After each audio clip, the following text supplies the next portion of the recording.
Gretchen Barreto may pasaring sa away nila Julia Barreto at Gerald Anderson.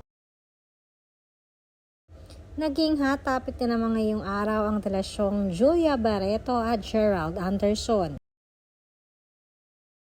Ito ay kahit na nga makailang beses nang nagpa-interview itong si Gerald sa iba't ibang celebrity vloggers at sabihin na sila pa rin at klaruhin na sila pa rin ni Julia Barreto.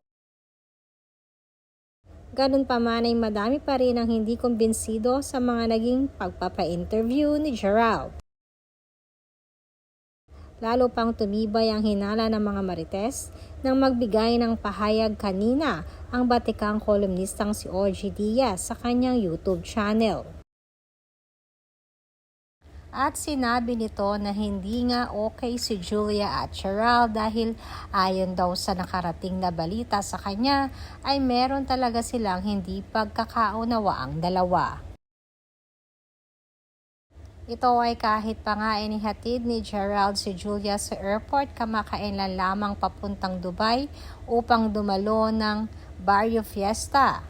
That time ay hindi daw di umano okay ang dalawa.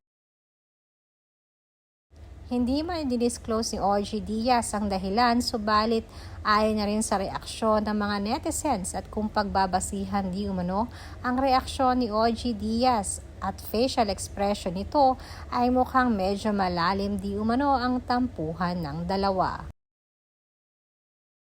Bagay na noon pa man ay ito na nga ang sinasabi di umano ng tita ni Julia na si Gretchen Barreto.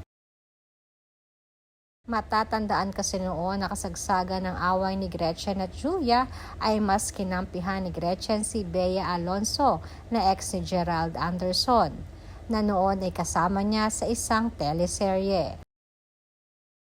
Bagay na naging dahilan upang lalo pang naging masalimuot ang relasyon ng magtita. Sa ngayon ay madami namang mga Gerald fanatics ang umaasa at sinasabing sana di umano ay malagpasan ng dalawa ang kung anumang hindi nila pagkakaunawaan.